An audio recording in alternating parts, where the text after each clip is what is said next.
बिस्मिल्लाहिर्रहमानिर्रहीम। अस्सलामु अलैकुम डियर स्टूडेंट्स, आप लोगों के सामने आप लोगों से मुखातिब हूँ। स्टार्ट करते हैं फिज़िक्स एमसीक्यूज 2026 फर्स्ट ईयर। अभी जो फर्स्ट ईयर का पेपर हुआ 2026 में इस मई में उसमें किस किस्म के एमसीक्यूज आए थे, सो उसको डिस्कस करते हैं। Let's start.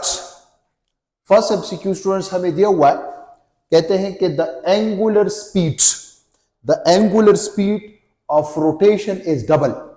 अगर कोई भी बॉडी रोटेट कर रही है और उसके एंगुलर स्पीड को आप डबल कर लें, ओमेगा को आप डबल कर लें, keeping other factors constant, the centripetal force F acting on the body become. याद रखें, सेंट्रीपिटल फोर्स का 3 फार्मूले हैं। पहला formula centripetal force is equal to M V square by R, लेकिन v जो है वो टेंजेंशियल वेलोसिटी है, यहां पर इन्होंने एंगुलर वेलोसिटी का जिक्र किया हुआ है। दूसरा जो सेंट्रीपिटल का फोर्स का फार्मूला है वो है R omega square. Centripetal force का जो फार्मूला है स्टूडेंट्स वो हमारे पास है आर ओमेगा स्क्वायर। आर को अगर हम कांस्टेंट ले लें तो centripetal force is directly proportion to the omega square. What is omega? Where omega is the angular speed.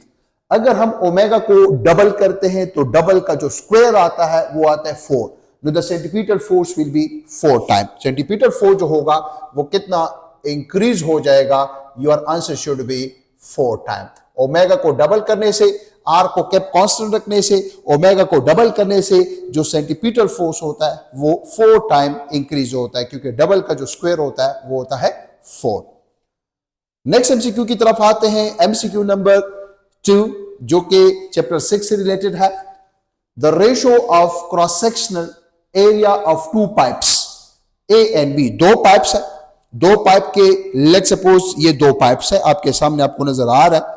इनके क्रॉस सेक्शन एरियाज दिए हुए हैं। अगर ये ए पाइप है और ये बी पाइप है, ए पाइप का जो क्रॉस सेक्शन एरिया है वो है 2 और बी पाइप का जो क्रॉस सेक्शन एरिया है वो है 3। कहते हैं for steady incompressible flow the ratio of the fluid velocity is. कहते हैं कि आप वेलोसिटी फाइंड करें।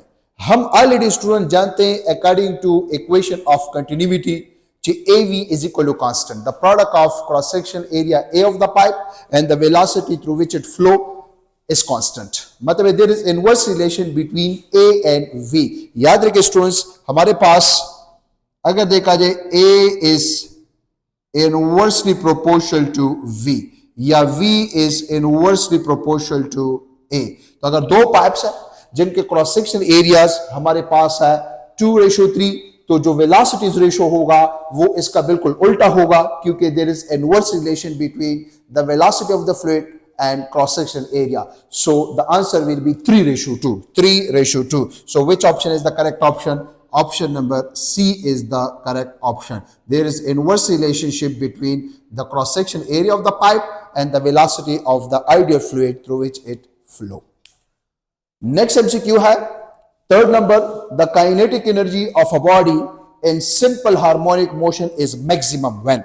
याद रखिए स्टूडेंट्स, कहते हैं कि अगर कोई पेंडुलम है या मास स्प्रिंग सिस्टम है या कोई प्रोजेक्शन है और वो सिंपल हार्मोनिक मोशन परफॉर्म कर रहा है तो किस पोजीशन पर काइनेटिक एनर्जी मैक्सिमम होगी? तो याद रखिए स्टूडेंट्स, काइनेटिक एनर्जी सिर्फ एक जगह पे मैक्सिमम होगी और वो हमारे पास है mean position. The kinetic energy will be maximum at mean position. देखते हैं कि यहां पर हमें क्या ऑप्शन दिए हुए हैं। कहते हैं when potential energy is maximum. याद रखिए स्टूडेंट्स, अगर कोई पेंडुलम ऑसिलेट कर रहा है और वो सिंपल हार्मोनिक मोशन कर रहा है तो एक्सट्रीम पोजीशन पर potential energy maximum, mean position पर kinetic energy maximum. Mean position पर पोटेंशियल एनर्जी 0, एक्सट्रीम पोजीशन पर काइनेटिक एनर्जी 0। तो यहां पर लिखा हुआ है the kinetic energy of a body in simple harmonic motion is maximum when potential energy is maximum. जहां पर काइनेटिक एनर्जी होगी वहां पर पोटेंशियल एनर्जी भी मैक्सिमम होगी। No, there is inverse relation between kinetic energy and potential energy. अगर mean position पर kinetic energy maximum है तो पोटेंशियल एनर्जी मिनिमम होगी, 0 होगी। Potential energy 0, total energy is zero, displacement is maximum. याद रखें, there is inverse relation between kinetic energy and potential energy if a body perform simple harmonic motion. तो अगर kinetic energy maximum हमसे मांग रहा है तो कब मैक्सिमम होगा? जब पोटेंशियल एनर्जी मिनिमम होगी, और वो हमारे पास इसमें जो करेक्ट ऑप्शन है वो हमारे पास है ऑप्शन नंबर बी। याद रखें स्टूडेंट्स, मीन पोजीशन पर काइनेटिक एनर्जी मैक्सिमम और potential energy zero. Next MCQ, the consecutive crest. MCQ number 4 में हमसे क्या पूछा गया है? The consecutive crest. Consecutive crest से मुराद क्रस्ट के बाद crest. The distance between two consecutive crest is called wavelength which is lambda. The consecutive crest in series of the transverse wave are 10 centimetre. मतलब ये हमें वेवलेंथ दिया हुआ है ट्रांसवर्स वेव का, विच इज 10 सेंटीमीटर। अगर आप इसको मीटर में कन्वर्ट करते हैं, सो 10 centimetre divided by 100 which is equal to 0.1 meter apart. If the frequency of the wave is 50 hertz, what will be the speed? तो स्टूडेंट्स ये एक आसान एमसीक्यू है, सही था, लो लेवल का। v is equal to f lambda। सो हमने v find करना है, फ्रीक्वेंसी है 50 और वेवलेंथ को आपने 10 पुट नहीं करना, कन्वर्ट इनटू मीटर, सो ये हो जाएगा 0.1। सॉल्व करें, 50 multiply 0.1, the answer is 5 metre पर सेकेंड। तो कौन सा ऑप्शन करेक्ट आ रहा है? यहां पर बच्चे हमारे पास जो करेक्ट ऑप्शन आ रहा है वो है option number B is the correct option. आते हैं नेक्स्ट एमसीक्यू की तरफ। कहते हैं कि when blue lights in Young double slit experiments is replaced, अगर in Young double slit experiment में हम ब्लू लाइट को रिप्लेस करते हैं रेड लाइट से। याद रखिए स्टूडेंट्स, ब्लू लाइट और रेड लाइट, ब्लू लाइट की फ्रीक्वेंसी ज्यादा होती है और उसका वेवलेंथ कम होता है। रेड लाइट का फ्रीक्वेंसी कम होती है लेकिन उसका वेवलेंथ ज्यादा होता है। सही स्टूडेंट्स, विजिबल लाइट में सबसे ज्यादा जो वेवलेंथ होता है वो हमारे पास होता है रेड लाइट का। सही हुआ। The spacing between two consecutive bright fringes, दो ब्राइट फ्रिंज के दरमियान जो स्पेसिंग है, जो सेपरेशन है, अगर देखा जाए वो क्या होगा, इंक्रीज हो जाएगा या डिक्रीज। तो याद रखिए स्टूडेंट्स, जो स्पेसिंग का फार्मूला है वो हमारे पास है delta Y is equal to M lambda L divided by D, lambda L divided by D. सही था। अगर हम ब्लू लाइट को रिप्लेस करते हैं रेड लाइट से, तो रेड लाइट का जो वेवलेंथ होता है वो ज्यादा होता है। सो जब रेड लाइट का वेवलेंथ ज्यादा हो जाए तो स्पेसिंग ज्यादा हो जाता है। So increasing is the correct option, increasing is the students correct option. Next MCQ है 6 number, a measure of the disorderness of the system is called entropy. Entropy कहते हैं the disorderness of the system is called entropy. So कौन सा option correct आ रहा है? Entropy, which is option number C. Next students लिखा हुआ है in one dimensional elastic collision, if a body of mass m moving with velocity v collide with a body of mass which is huge mass, m2 is very huge as compared to m1, with a body of at rest, the velocity of m2 after collision। Students, एक body है, huge मास है जो कि rest में है, और एक light मास v velocity के साथ मूव कर रहा है। किसके साथ? v वेलोसिटी के साथ, और एक ह्यूज मास के साथ कोलाइड करता है। कहते हैं कि जो ह्यूज मास है, जो लाइट मास है, क्या मांग रहा है? द वेलोसिटी ऑफ m2 की जो वेलोसिटी होगी वो हमारे पास क्या होगी? What will be the velocity of the m2? हालांकि m2 रेस्ट में है, सही है, m2 जो हमारे पास रेस्ट में है, तो इसके लिए हमारे पास जो फार्मूला है वो है v2 is equal to m2 minus m1 into u2 divided by m1 plus m2 plus 2 m2 u2 divided by m1 plus m2। ये हमारे पास स्टूडेंट जो है फार्मूला है। इस फार्मूले के थ्रू हम यहाँ पर वैल्यूज पुट करेंगे और देखना चाहते हैं कि हमारे पास जो ह्यूज मास है उसकी जो वेलोसिटी होगी वो हमारे पास क्या होगी। हमने ह्यूज मास की जो है वेलोसिटी फाइंड करनी है, v2 हमने फाइंड करना है। क्या फाइंड करना है students? v2, the velocity of m2। What will be the velocity of m2? So v2 हमने फाइंड करना है।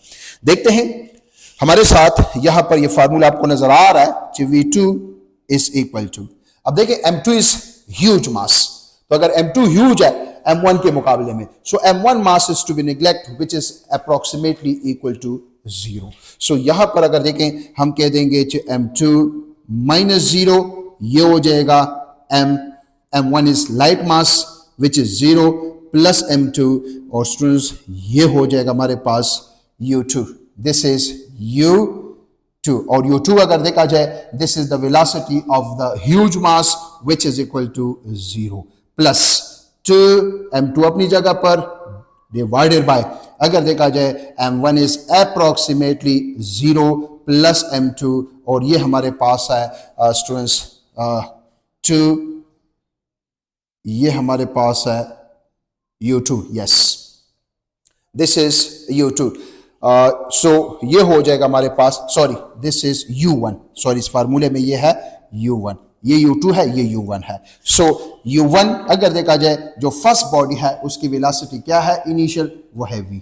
जस्ट सॉल्व कर ले तो स्टूडेंट्स ये जो होगा 0 मल्टीप्लाई बाय समथिंग, ये तो हमारे पास हो जाएगा 0, और स्टूडेंट्स यहां से आपको नजर आ रहा है 2m2v divided by 0 plus m2 m2, तो m2 m2 जो है वो कैंसिल हो जाएगा, और ये हमारे पास आ जाएगा 2v। तो कौन सा ऑप्शन करेक्ट आंसर है?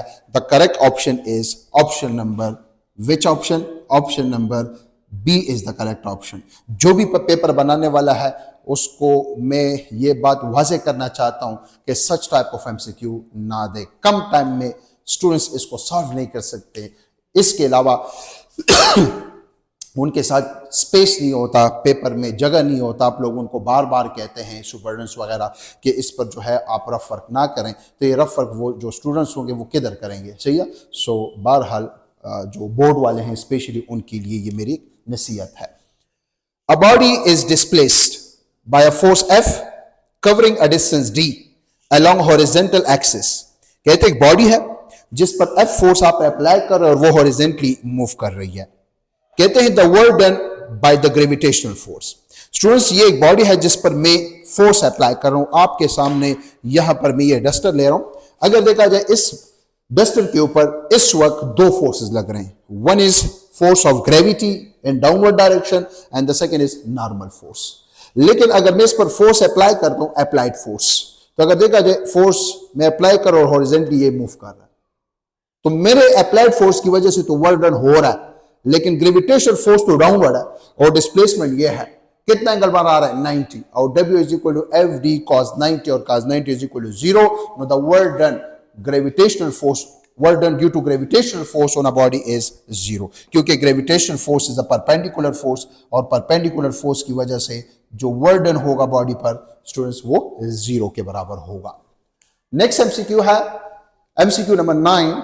To bodies A and B do the same amount of work in time 3 seconds and 6 seconds।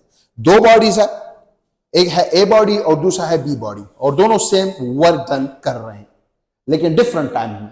The power of B is, so let's start. देखते हैं स्टूडेंट्स, पावर का फार्मूला है हमारे पास, याद रखिए अगर वर्क सेम है तो इसका मतलब है power is equal to work done per unit time. अगर वर्क सेम है तो पावर का टाइम के साथ इनवर्स रिलेशन है, तो मैं लिख सकता हूं power of B, power of A time B, time inverse relation है, sorry time A time B, ये फार्मूला बन गया। हमने क्या फाइंड करना है? The power of B। So इधर देखिए स्टूडेंट्स, ये हो जाएगा हमारे पास power of B, power of A is equal to time, तो टाइम हमारे पास है TA बाई TB। सो अगर देखा जाए 3 seconds divided by 4 seconds, 3 seconds divided by 4 seconds. So हमने पावर ऑफ B फाइंड करनी है, उधर शिफ्ट हो जाएगा। सो स्टूडेंट्स को लिख सकते हैं the power of B is equal to 3 divided by 4 of the power of A, 3 divided by 4 of the power of A। अब देखें यहां पर देखते हैं कि ये जो पावर ऑफ B होगा वो हमारे पास बराबर होगा, अच्छा sorry this is 6, this is 4 not, this is 6, ये 6 है, दिस इज 6। सो ये हो जाएगा 3 1s are 3 2s are, सो ये हो जाएगा हमारे पास half of power of A। The power of B is equal to half of power of A. The power of B is equal to half of the power of A. So which option is the correct? Half of that A. So अगर देखा जाए यहां पर जो correct option आ रहा है students वो हमारे पास है option number B. This option is the correct option. Next MCQ है the escape velocity V of a body of mass m on earth surface. कहते हैं कि देख एक बॉडी है जिसका मास m है और अर्थ के सरफेस पे उसकी escape velocity है v. अगर मास को डबल किया जाए so what will be the escape velocity? Escape velocity is independent of mass. Escape velocity जो है वो हमारे पास है independent of mass. अर्थ के सरफेस से अगर बॉडी को फेंकना चाहते हैं so this is the formula. Escape velocity जो है बॉडी के मास पे डिपेंड नहीं करता, चाहे आप मास को डबल कर दें ट्रिपल कर लें, remain same. So the answer is V. कौन सा ऑप्शन करेक्ट होगा? V is the correct option. Next students हमारे पास है the centripetal acceleration in orbiting satellite. अगर कोई सैटेलाइट ऑर्बिट कर रहा है around the earth, who is responsible? Gravitational force. तो सेंटीपीटल एक्सेलरेशन का रिस्पॉन्सिबल कौन होगा? Gravitational force. So which option is the correct option? A. Next students हमारे पास है the net torque required to produce angular acceleration of 2 radian per second square in a body of moment of inertia is 6 kilogram meter square is. कहते हैं torque. सो torque का एक formula है I alpha. Torque is equal to I into alpha. So I हमारे पास यहां पर इन्होंने दिया हुआ है जो कि है inertia which is equal to 6. Alpha दिया हुआ है 2. सो ये हो जाएगा 6 2 12. Which option is correct option? So यहां पर जो है डी ऑप्शन हमारे पास करेक्ट ऑप्शन आ रहा है. MCQ नंबर 13 में स्टूडेंट्स क्या लिखा हुआ है? 13 में लिखा हुआ है, कहते हैं the example of cross product is torque. Torque is the example क्योंकि work W is equal F dot D ये स्केलर प्रोडक्ट है. Power P is equal F dot V ये भी स्केलर प्रोडक्ट है. Kinetic energy is equal to half mv dot V ये भी हमारे पास स्केलर प्रोडक्ट है. So which option is the correct option? Option number A. The slope of displacement time graph gives. So displacement divided by time. Slope means perpendicular by base. Slope means rise by run. Slope means gradient. Slope means tangent theta. Slope means change in y divided by change in x. So displacement divided by time is called velocity. So which option is the correct option? यहाँ पर जो students हमारे पास correct option आ रहा है वो है हमारे पास option number velocity which is option B. So अब डिस्कस करते हैं जो रिमेनिंग हमारे पास 4 MCQs रह गए उसको स्टूडेंट्स जो है डिस्कस करते हैं.